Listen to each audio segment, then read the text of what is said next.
Sustainable Seafood Experience and Marine Conservation Network. And I'm Kimberly Ray, your host. We're here at Santa Barbara Community College today. And we're going to be speaking to Michelle Paddack, Dr. Michelle Paddack. And we're going to find out what she had to do to become a marine biologist and what she went through and what you can do as the general public to conserve and preserve our oceans today. Let's see if she's in and see what she has to say.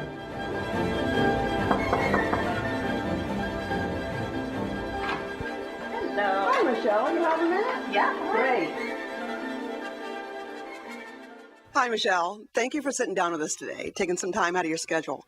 We're just going to answer some questions for the viewers out here on exactly what it means to be a marine biologist and what they can do. So when did you decide that marine biology was your choice of career that you wanted to follow? Well, apparently, ever since I was a kid. So I grew up in Washington, D.C., but my father had a little sailboat.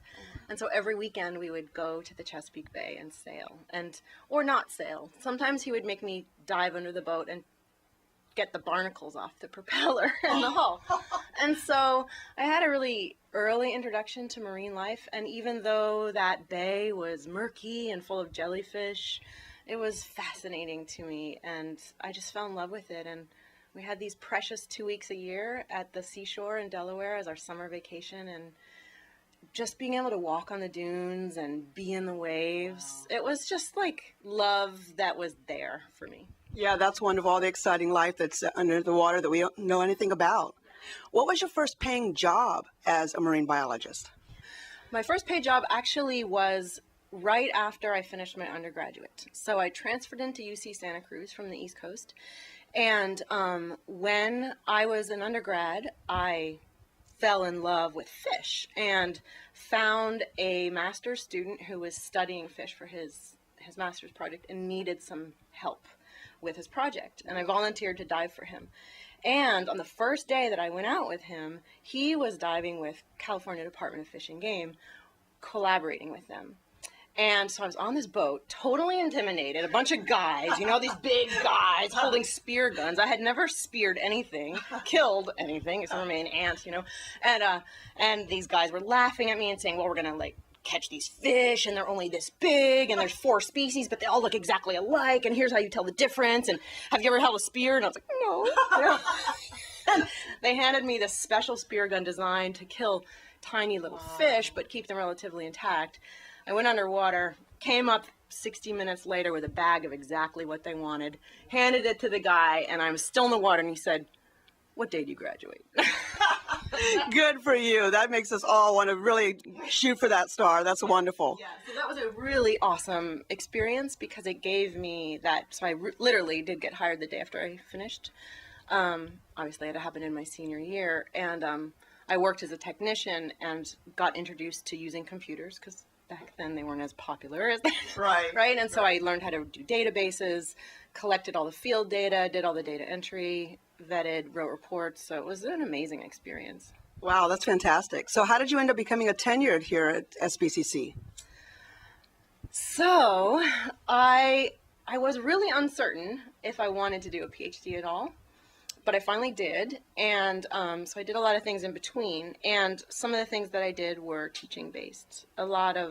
Throughout my time, a way to get through my master's was to also teach a lot, and I started running a lot of citizen science dive trips to help me with my master's. So I had a lot of education background, and when I was doing my PhD, I was really uncertain about the academia route from some experiences that I had in academia, and so I decided to keep the door open and did a postdoc. And I did a postdoc up in Canada, but that was a 3-year work permit. And so it was ending, and I didn't have a job yet. I wasn't sure how to pull it off, but I needed to come back to the U.S., and I missed California. So I was looking for work in California, and this job wasn't even on my radar. I just ran into an old friend who I had used to work with, hadn't seen in 10 years, and he said, hey, did you hear Jenny is retiring? You should apply for her job. Wow. And I looked into it, and I thought, wow, this is a cool place. From D.C., community colleges are not a place where one would actually go. It's not the best experience, and so I had a really negative view of community colleges, but California is so powerful. And so I looked into it and got excited about it, and talked to people about it, and everybody said, no way, you're not going to get this job. Like, people have been waiting 20 years for this amazing woman to retire. So I thought, well, I'll just apply. It'll be perfect because I don't expect to get the job. So I'm just going to do what I want to do for the job interview. And so one of the things for the job interview is they give you a topic, and you have to do like you're teaching a class on that topic. And here it was no visual aids except for a piece of chalk. Wow. And I had to do the chemistry, geology, and biology of hydrothermal vents in 20 minutes. Wow. Wow. So that must have been a lot of hard work. But so what I did was I just thought, well, okay, I'm not going to get this job, so I'd be nervous, and I'm just going to tell a story and bring it to life. And I got wonderful. Well, that's fantastic. And I know it took a long time, but on that pathway, did you ever have doubts or struggle to where you were second guessing, should I do this or should I continue? Totally. Every day, all along the way. I mean, maybe not every day, but as an undergrad, I felt really clear about what I wanted to do. When I started working for the government, there was a little disillusionment that comes with seeing some of the things that happen within government and that interface between science and government. And I saw the toll that getting a PhD takes. I had some of my advisors were really, very going through a lot of intense personal stuff because of the demands of a PhD. So how did you keep going then? If you kept seeing those doubts and you saw what other people went through, how did you fight through it and keep on going? I think it was when I took some time off. I went to Antarctica. I did this amazing project. I was helping people out. And then I worked as a technician. I was doing a project out here on the oil rigs in Santa Barbara, just working as a tech, which I was overqualified for, but I was just trying to figure out what the next thing was. And I realized that while I was sitting there doing all of the grunt work and the data entry, which was really fun and very relaxing after having done a master's, I realized I wanted to be part of the thinking team. I needed to be in the room and talking about the ideas and manifesting them into the projects and really taking the project all the way through. And so part of it was that goal of recognizing that I really enjoy the entire process and not just the lower end of that process. And the other was that when I started my PhD, I had no intention of working on coral reefs. And it was sort of a fluke of who I ended up working for and where I got to do my PhD at the University of Miami. And when I started learning about coral reefs and seeing for myself what was happening to them, it became something that I couldn't walk away from. This is so powerfully sad and intense and urgent that every day I'd think, well, this is challenging for me, but I need to do some work for this ecosystem. So what was the biggest impact on you? All the travels that you've done and all the things that you've seen, what's been the biggest impact on you as a marine biologist going out there and seeing all the different life forms and ecosystems? I think the biggest impact was a comparison. So when I was a child, my dad is from Puerto Rico and he grew up every summer he would be in St. Thomas. And so he took us there when I was young. And we snorkeled on the reefs. And I remember them, and I remember stepping on all these black urchins, and I remember, getting tangled in coral, and he would tell us stories. And then I didn't really see coral reefs again until I started my PhD. And when I got in the water, it was a totally different ecosystem. It was so clear to me that what I was reading in the scientific literature was true, that these reefs are dying and changing utterly, and they're changing fast. And when I started talking to older scientists and reading the older papers, realizing that change I had seen was a drop in the bucket. I saw a change from, let's say, 50% coral cover to 20 maybe, wow. And I'm talking to people who went from 100, came all the way down to 10, so that was really revelatory for sure. So then that leads to my other question. What is the biggest change that you've seen in the ecosystem and out there in the ocean from what it was when you started to what it is now? Because we know there's a lot of impacts that are happening in the ocean. What's the biggest change in that you've seen since then? I think the biggest change is a shift in who is on the reefs. So in the coral reefs, the Caribbean shifted from being urchin and fish dominated communities to being more algae dominated communities. So it's who is there and how their whole reef is structured.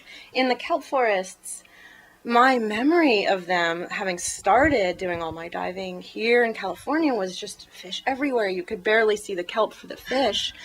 And I went for a dive 2 weeks ago to a place that I remembered, and I dove for 3 hours and didn't see a single fish until the end of the dive when a few top smelt swam through. Not everybody can be a marine biologist, but everybody can help with the ocean and conservation and preserving it. What would you suggest to the general public of what they can do to help that, to keep things in a good stance, to make things better? So let's see, there's so much, but I'll try to distill it down to a few. Okay. First, I would say is connect. Just wherever you are, whatever part of nature that you have access to, find some nature that you can connect to. So much of our lives, especially in America, is so disentangled from nature. And to really come back to that, like who we are as beings is organisms within the ecosystem and nature. And so even if it's taking a beach walk every day or just sitting in your garden and watching who's visiting your flowers, just that piece of it, just bringing yourself back to part of the ecosystem and knowing who's there. And then that will draw people naturally into questions, and they'll want to learn. Who was that? Who was that just flew by? And so that education, there's so many amazing guidebooks and talks and videos and things where you can learn. You can even use movies as a place to learn from. Like, watch Finding Nemo and ask, is it true that a little fish like that could ride the back of a turtle? And find out, Actually, no, but not that fish. But, so there's that. So then there's the education piece of it. It's just enhancing your own knowledge. Read, Rachel Carson, and read people who write natural history. And then there's really taking an active role. And citizen science is one of those beautiful things that I've seen really start flourishing in the years since I've become a scientist, and I feel so strongly about everybody is a scientist and everybody has the capacity to engage in that. And there's so many projects all around the world that you can take part of even as you're driving to work. You can take note of roadkill and give that information to people, and so there's so many amazing opportunities, some that you can get trained in really quickly and then do on your own beach or in your own yard, and others where you can go on a trip and instead of just taking a holiday, take a holiday where you are engaged in doing something really powerful and really positive for the planet and interfacing with the scientists who are on the ground and seeing it, and the local people who really feel the impacts of what's changing. So. Well, wonderful. Thank you very much for taking time out of your day today. This is really going to help our viewers know what they can do. Like I said, not everybody can be a marine biologist, but everybody can help. Thank you very much, Michelle. I appreciate it. Well, I'm glad you guys joined us today. We hopefully answered a few of your questions.